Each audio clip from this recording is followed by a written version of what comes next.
na aja konkonsa na moto na abie ibagoma oh abie hima ya aja konkonsa me ya konkonsa ti ma ayo bebre ate nyahwe iwa na ba mie de ate we konesa wala amemie na wala usima be di konkonsa gu ma be di konkonsa de ma eto na aja na di konkonsa bocho ni ma to ya wanye dem ade ne bu edi no ma mbobru mu mama mo ansi dia mo ansi di am pocho bo ashase wa yo oh ma me nyamen o ya asemu pocho me ba awu echiri ma me pocho wa se ma pia be ni bi enwa pocho etahin oh pocho beje mam wanye wan mama yin pocho madam man ha beje mo nyame show ya je kwakwa sama be bi bade ya na chi hey me kan sama kese mezimu hwini me di wonwon se mbezi nkonkwansa ache nkonkwansa de misimi da na mala pe na me bode na mala pepe na mala honhon nkonkwansa de ija oye na mala be kan sama ye wo black american bi enwa oye Ghana nyimo but wo no outside America o friend Michael Blankson na brente is ono de abocha why no bibi ontin ono na so olu bi oda onka Ghana na because Ghana dey won rested to from ahwe nka da yede won hwabu bi ala ma wawo ba na abochira abochi ma no ho adwen dey onka say na Ghana has freedom wawo ba tim hun anytime bia me pe bia escape bia na demand onye do be shokete man $5,000 $3,000 yeah ona de ompedam na mlebo twam ma kotin na mleko sibesi abebe do on chore enufu na bi wom ebe an try Abena Moet way of Ghana Saturday otwam ya no ye no wedding na ehun besi aba the sister na nwa age na reception na one in town ampa me nyina nkai na asamba ka na ni mu do anofiwa ebe ona ni ku wolu tula to phone I'm phone you be the bit of what all show are no man the years be say all show na ni video be let's kawana the ring no the shade say what that baba no chole shade ring na what that beje no say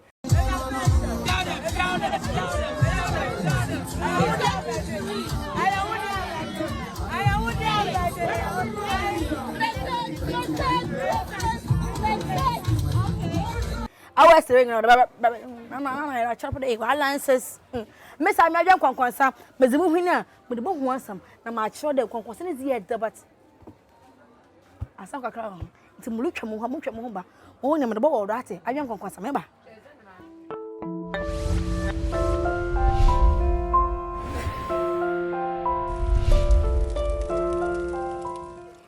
me twam ho ma ba me twam be land wo mesende no moton menken moton abia bepa na greg mo wo pe kaka wenyim ho mo wo ba kaka wenyim ho mo braze kokko mo braze bu na banchi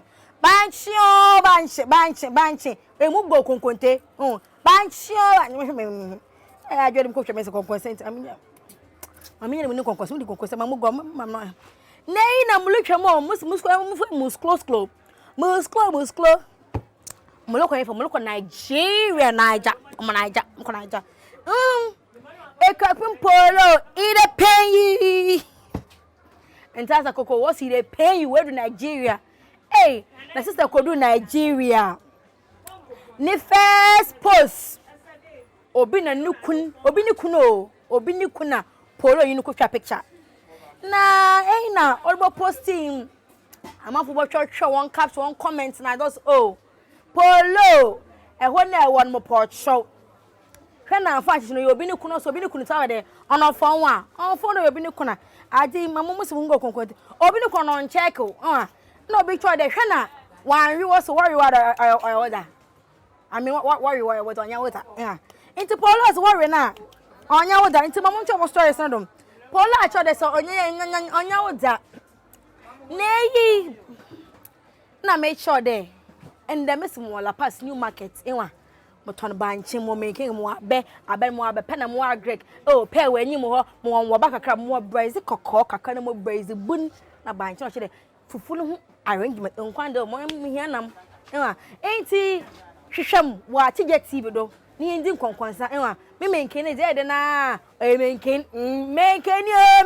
yo mo nyepo ebeti aja nkonkonsa mi si ni nkonkonsa na mo le pay na my body molo chado na se be my friend my mind day for you my heart beats for you my mind day my heart beats am pe me nyim no mo company fum na se na do di na woda oh special birthday papa bi na yellow Twitter so my mind day for Ghana hade we blow miss we blow na girl is all the fans na DKB iti bolenga